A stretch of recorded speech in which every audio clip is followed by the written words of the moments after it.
Welcome, listeners, to a new episode of Dungeons and Pop Aberrant Adventures as we return to fictional heroism. But first, Brian has some special news as we've actually managed to get some sponsors. Hey, Brian, hit us up. I would like to take this time to mention that we actually have a couple of affiliates now.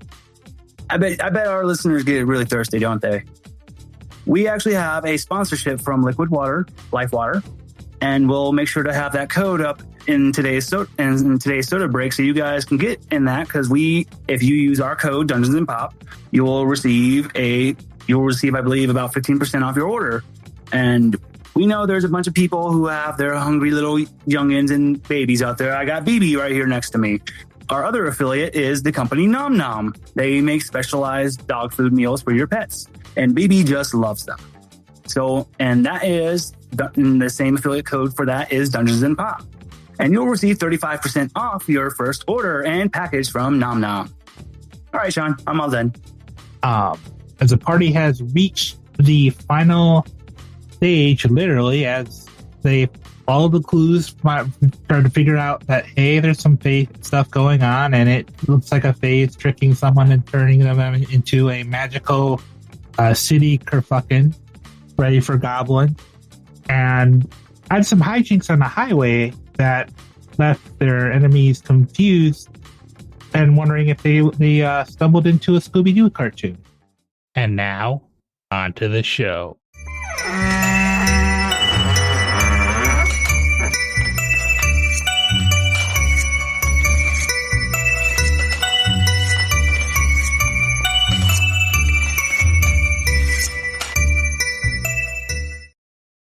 I believe the last thing we had was you guys reached the park and you saw the door, Feral Fae coming your way. Belle basically said, "Launch me," and is now standing in front of what appears to be a Fae Michael Jackson on stage. Does that sound about right for everyone else? God, amazing. I mean, no. Nothing about this is right, but yes. No, this is wrong. I don't like it at all. Is this the situation that we should ever be in at any point? No.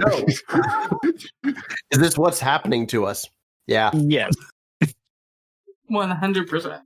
So this is. I just want to take this moment to have Stan come to a realization. I'm stuck in this damn dog form. I've been transformed by. Wait a minute. Looks at Belle, thinks to it.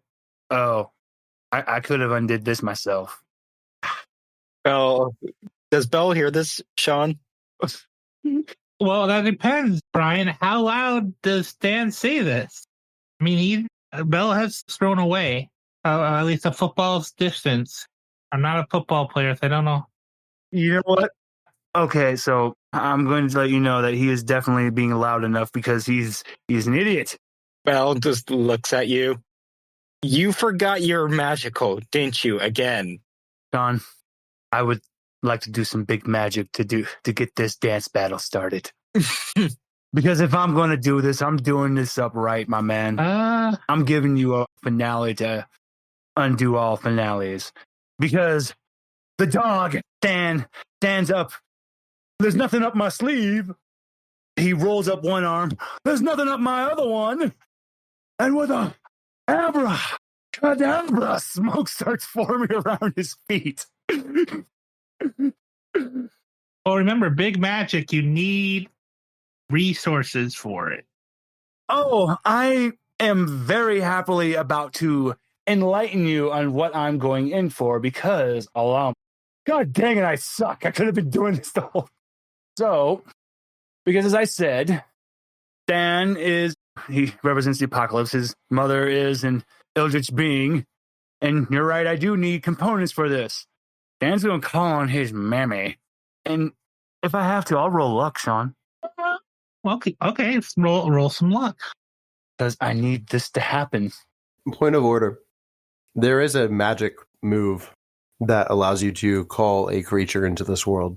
And I feel like this is a prime opportunity for that. Yeah. Oh, yeah, that's true. You know what? For that option. I'm so happy that you said this. Thank you. Thank you. So then I will roll to use magic then. Let's get weird. Narrative wants this to happen. That's an 11. All right. 11 with an 11. All right. Choose your effect. And it sounds like you want to summon a monster into the world. Mm-hmm. There goes the kick. And the ball is through the uprights. All right. So, Brian, describe how this happened. It's Dan, the dog guy is finally dropping, and there is his beautiful, just planty self, and just he is in full bloom. And Dan's components are musical, so all the little flower mouths are blooming, going and then when it hits the highest crescendo, boom! Just the most horrifying eldritch abomination of abominations shows up, and Stan goes, Brian. What? Yes. Listeners, and welcome to Fictional Heroism. Dan Stan. Yes. As you start this, you hear a snap. I'm going to need you to roll an act under pressure to complete this.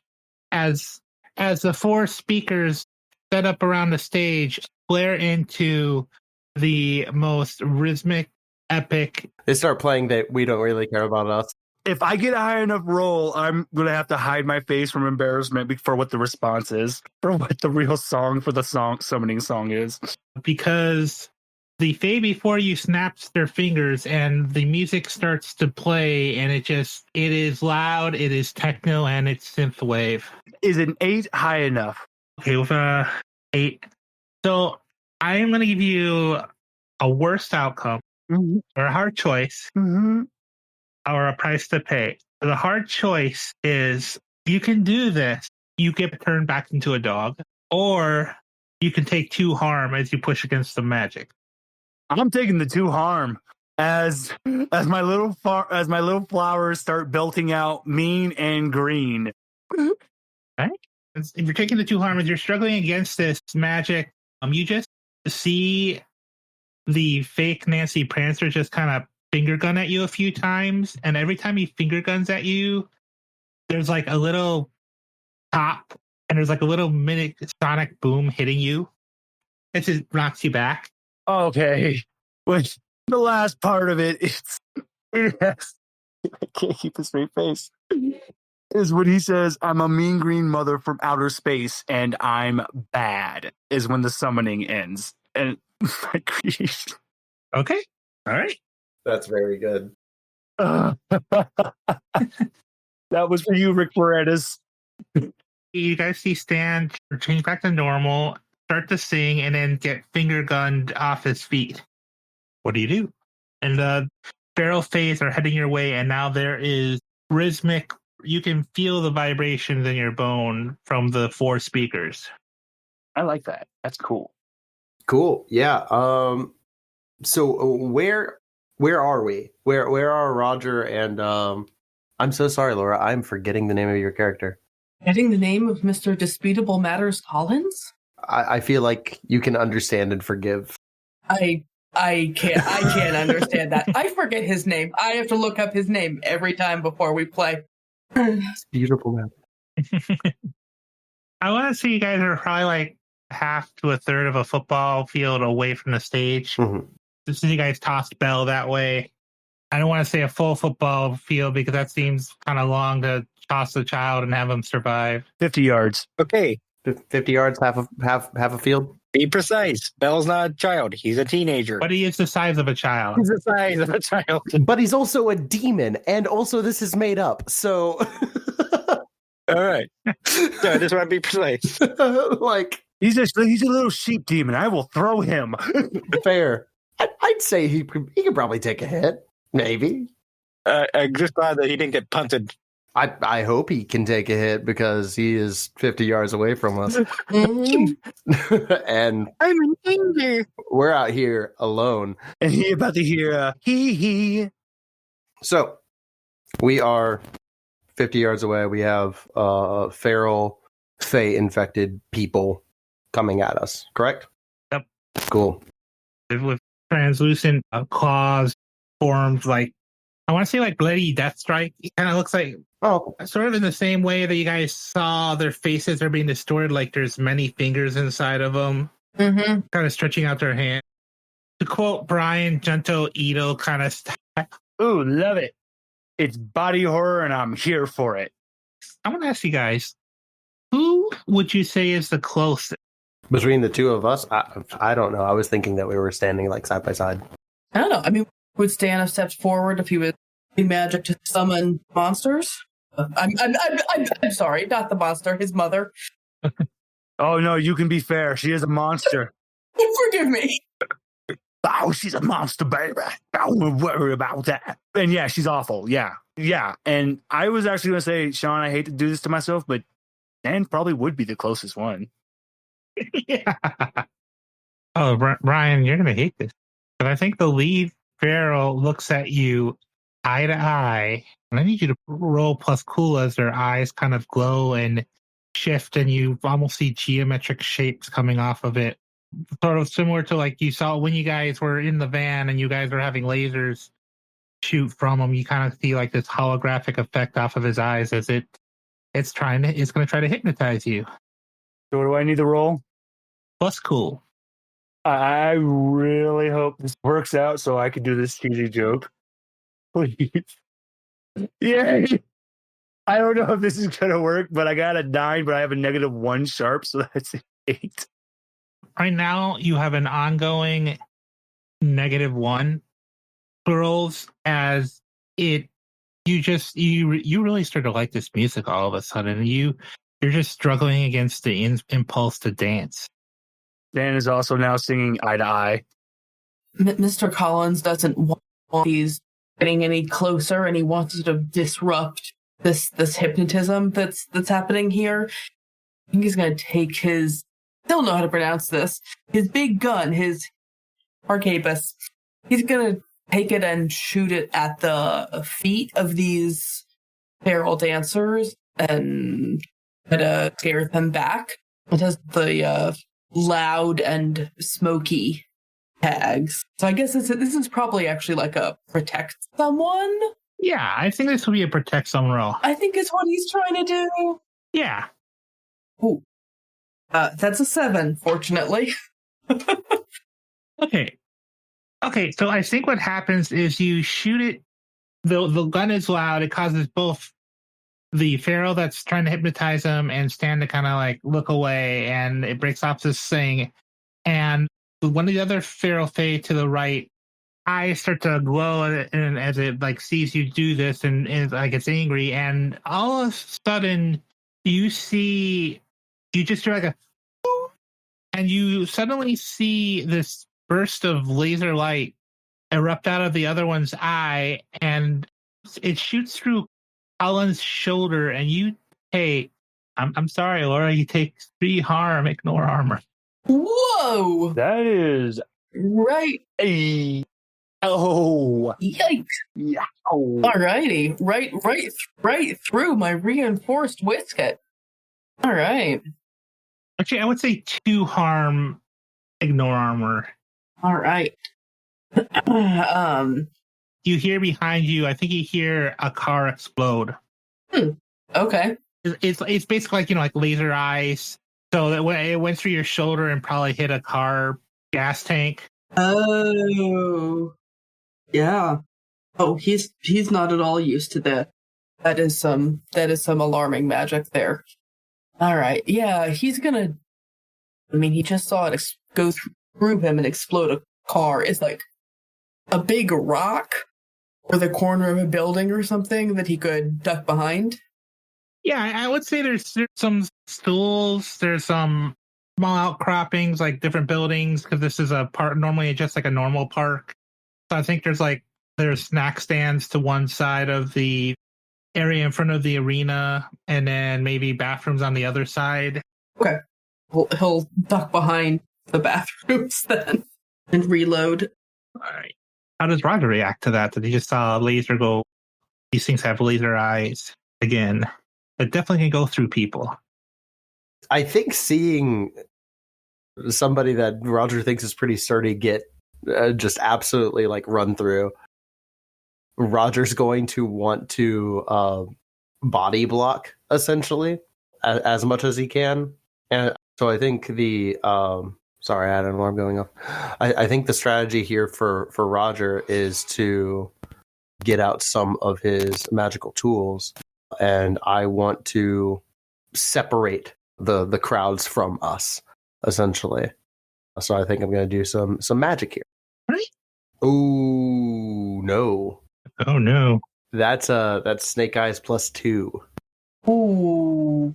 So that's a 4 total. Yeah, there's no recovering that. When you miss on a use magic roll, because could have been worse. You can choose one of the following options instead of losing control of them. Either fizzle, where preparations materials for the spell are ruined. Now I have to start from scratch and prep time will be doubled. I don't think that's super interesting. This is gonna suck.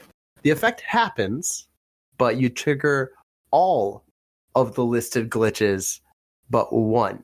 You get to pick the one that you avoid. I think that's a lot more fun. So we're going to do that. What I was attempting to do with this youth magic, I was trying to do some combat magic and use my tags of wall and force and just like basically in a like arrow shape push forward and like make a like Moses parting the Red Sea, essentially, of just forcing everything between us and the stage, us and Belle, out of the way and preventing them from like coming up on us as we like make our egress. But let's see. What's all the glitches here? So the glitches on use magic are the effect is weakened, the effect is of short duration, you take 1 harm, it draws immediate unwelcome attention, or there is a problematic side effect. I'm going to take the harm, and I am going to say that the effect is not weakened. It does go off as well as I need to, but it might just not stay as long as we want. Yeah. And I'm just going to yell back to everybody like, okay, don't think that we have a lot of time for this. Let's go. Mr. Collins will hear you and take off running, brandishing the gun behind him. How is Stan reacting to this? Because he's still hypnotized, right? Am I still? You're not still hypnotized because you got forced away from it. So it's... Oh, then... Okay. Then the way this worked was, Carl, you turned, you looked at Stan, you turned to look away, you turned back, and Stan was just an outline. He's booking it. Excellent. Yeah, running pell-mell straight for Belle. Running up that hill, as one might say. Mm-hmm. Mm-hmm. It's a good map for you guys. Sorry, Jason, what was the tag you didn't take for... The effect is not weakened, so it's just as strong as it would be on a full success. Okay. So I think as you do this and you send off this wave of energy that throws these feral fae off balance, one of them lets off a laser, but because you knock them off balance, you get grazed by it, and that's how you take the 1 harm. And I think the problematic side effect is as you're running forward, it's kind of weird because it's not stopping. So you're still kind of like just shooting off a little bit of energy in front of yourself, sort of like almost like a force push, a short range force push, and you can't stop it. And as you're going forward, it's helping you go forward. You guys get forward, but all the feral fae that are getting knocked out in the air, you can hear them in the distance. It's very loud. It's very visual.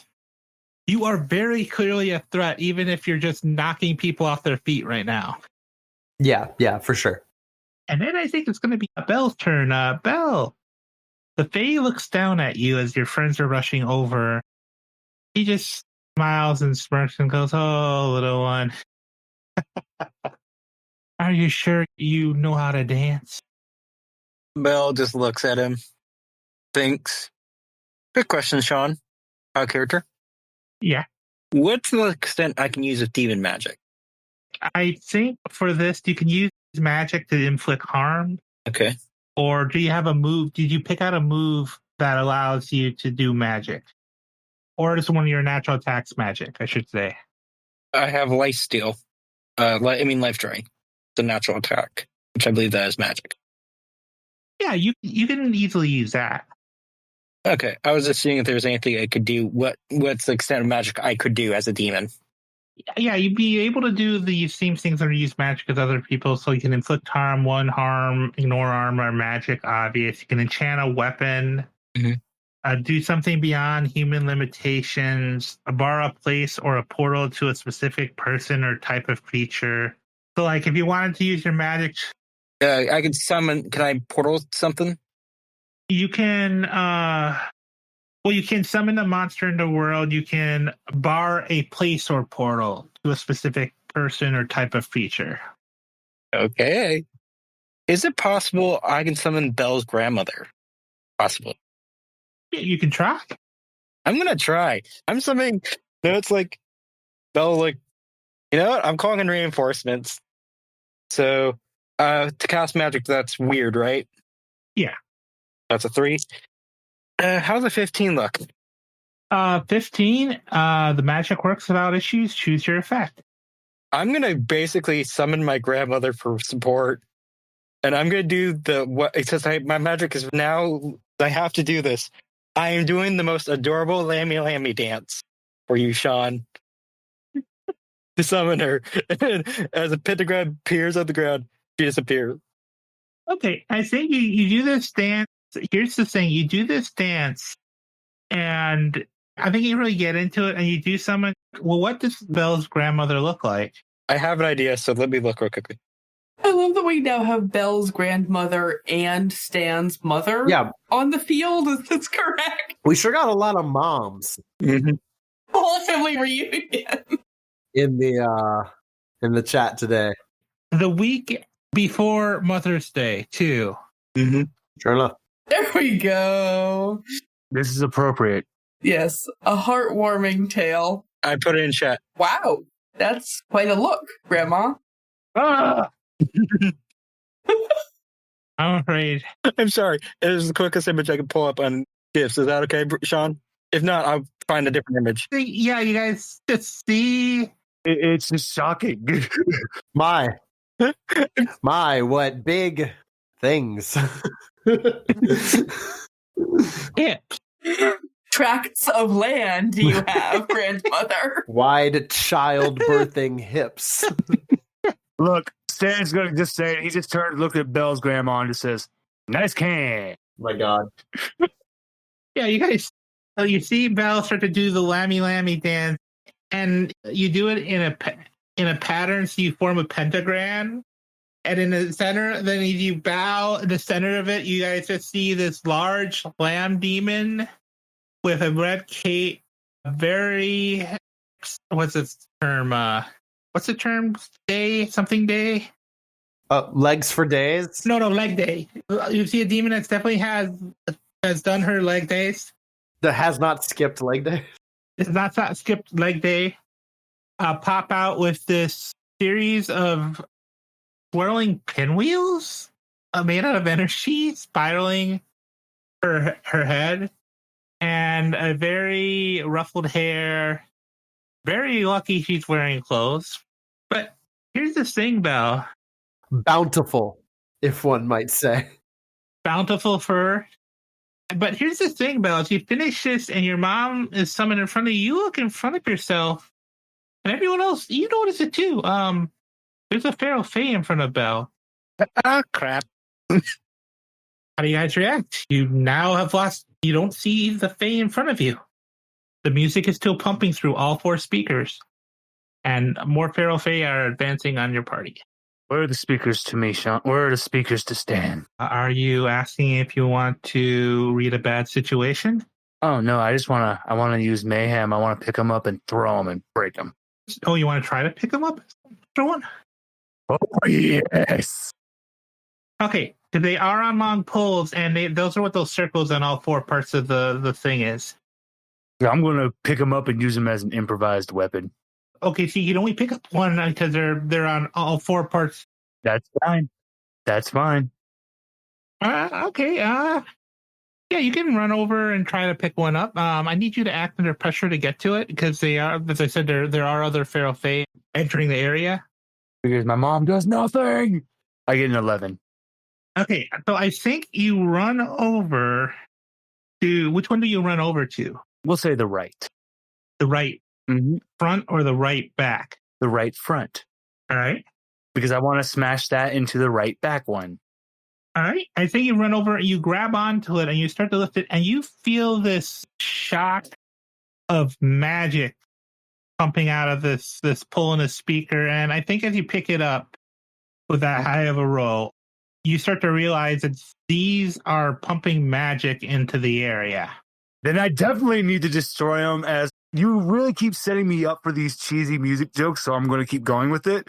As he picks it up to smash it into the right backwood, he just lets out, "Oh, it's electrifying."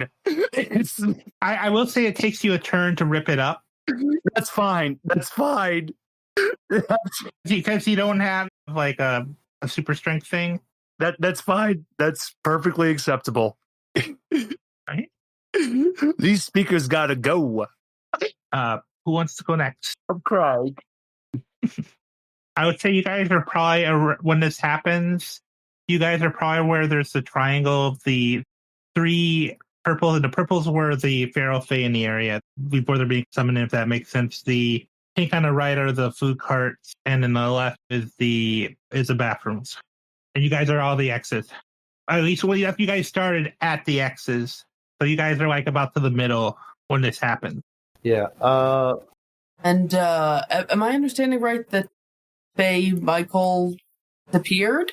Don't necessarily know if he disappeared, but where he was, there's now one of the feral fae that was around you looking confused, and you can look around if you want to try to find him.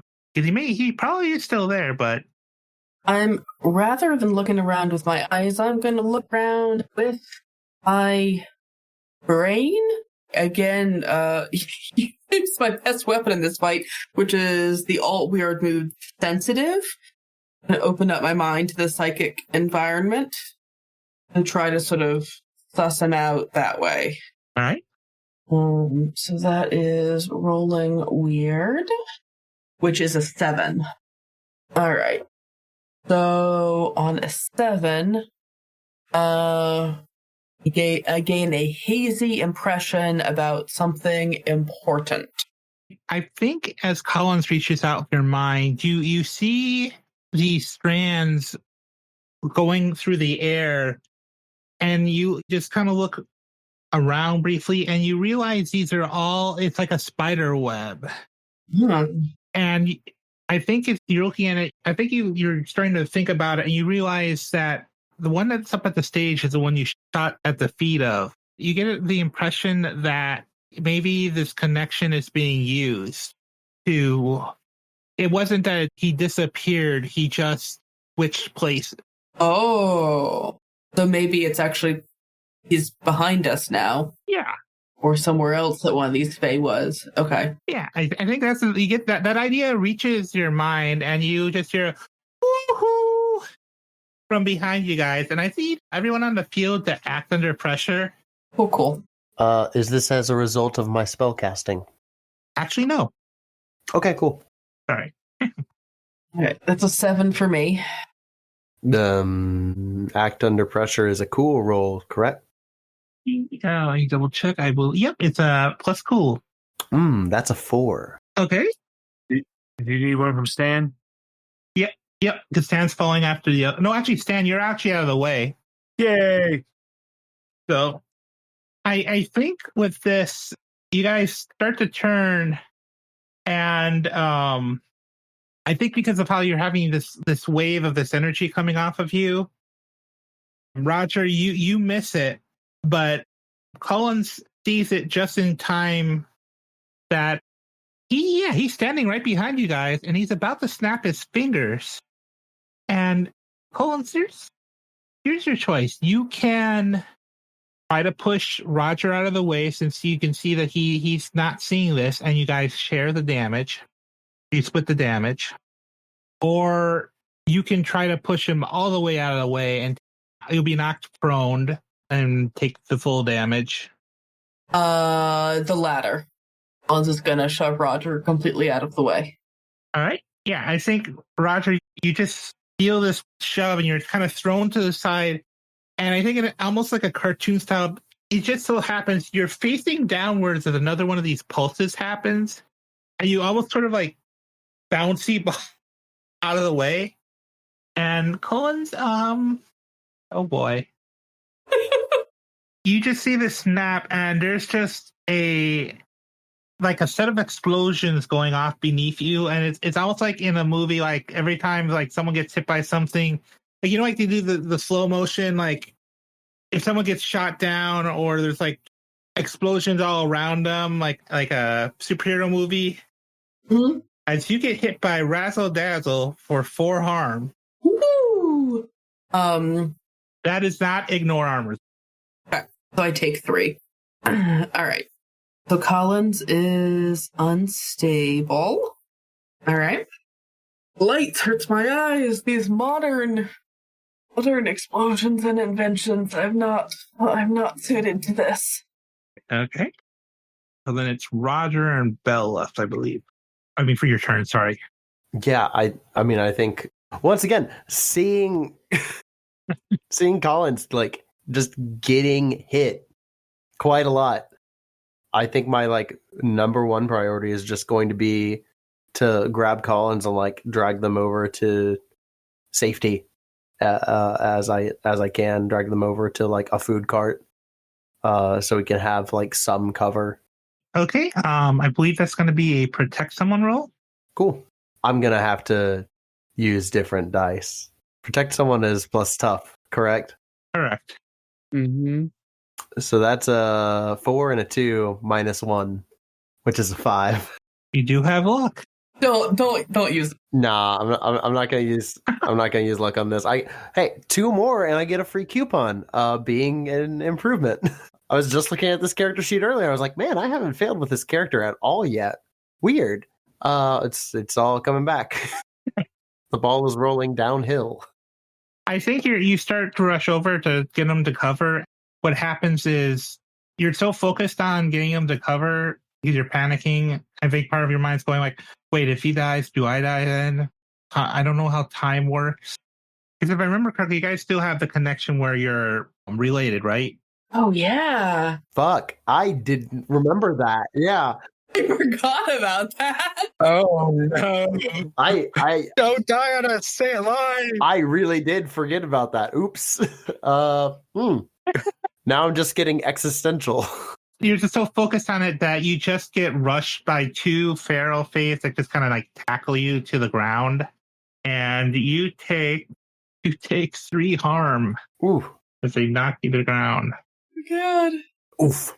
Okay. All right. Okay, it's my turn. Belle just looks at the Pharaoh. It's the Pharaoh Fae, right? Yeah, the feral fay. There's a feral fay in front of you. You look around. You see your teammates. One that got exploded. Another one's got tackled like in a zombie movie. Dan's breaking the speakers for some reason. He hasn't told anyone why. Belle just shouts, "Hey, look over there!" And he points. Can I use my what move was it? Dark Negotiator to manipulate somebody. Yeah. Okay, I'm doing this.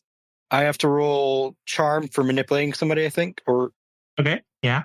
does a 6, 5, 2. That's a 13, right? Yeah. That's a 13. I'm going to say, look over there, and I'm going to point to the Fae, and I point to the. Where do I point, Sean? If I just like point it to a random direction, where would I point randomly? You know what? You could point at a bathroom to the left. I'm going to point to the bathroom. I heard there are people in there. You should go get them. And then, how close is he to the edge of the stage? Or it? Wait, are you distracting the feral fee or are you distracting the... I'm distracted the Fae that's right in front of me that looks like it's going to try to kill me. Oh, no, that one's just looking confused. Sorry, my bad. Okay. Because that's one of the people. Sorry, I'm confused. The guy you were facing teleported behind you guys. He's down in the lower right corner, and the one in front of you is one of the people transformed. Okay, I'll just put. All right, you can still distract him though. Yeah, I'm gonna distract him. What's a famous dancer's name? Tony Danza. Hey, look, Tony Danza is over there. I point that way. Maybe challenge him to a dance battle. Bell shouts out, panicking, not knowing what to do. Yeah, I think the Fae looks in that direction, and there is a man walking out of the restroom, completely oblivious to the battle, that does look like Tony Danza with a beard. Bell just looks. I think the Fae looks in that direction and is like, he is considering this. And I think as he's doing this, I think I'll give you this because that was a 13. Mm-hmm. As he does this, you notice that the people that have been transformed look a little confused for a moment. Bell just thinks. I think that Roger notices this too. They're on top of you, and they just look confused and are looking at the restroom. Bell shouts at the top of his lungs, "Hey, look, it's Tony!" Tony Danza, right? Did I say it right? Yeah, Tony Danza. Get him! I shout again and turn him off of my voice. Hey, look, it's Tony Danza. You guys go challenge him to a dance battle. He's a really good dancer. Maybe you get really strong if you beat him. I just keep doing that in different voices, shouting as loud as I possibly can. Okay, yeah, I think the Fae is starting to run over to the guy. You can find Dungeons and Pop on Twitter at Dungeons Pop and on your favorite podcast app of choice. We split into 4 separate podcasts, DMP Legacies, which will continue We're Not in Kansas Anymore, and several of our campaigns that don't fit into the other. You can find our cosmic fantasy stories such as Adventures of Attitude and Fictional Heroism on Dungeons and Pop Aberrant Adventures. And you can find where we are showcasing our friends in the community who don't necessarily have the time to run a podcast on their own or are just new to the community in DMP Stories and Stein. Cyber City and Brian's Spelljammer's campaign are continuing on the Infinite Nerd Theorem, which is linked in our show note. In addition, we have joined the Fun Installers Network, a group of independent podcasters working to help each other boost themselves and bring fun to the community. You can also join our Discord social club and join for a game even once. Thanks for listening, and if you enjoyed the show, please leave a review.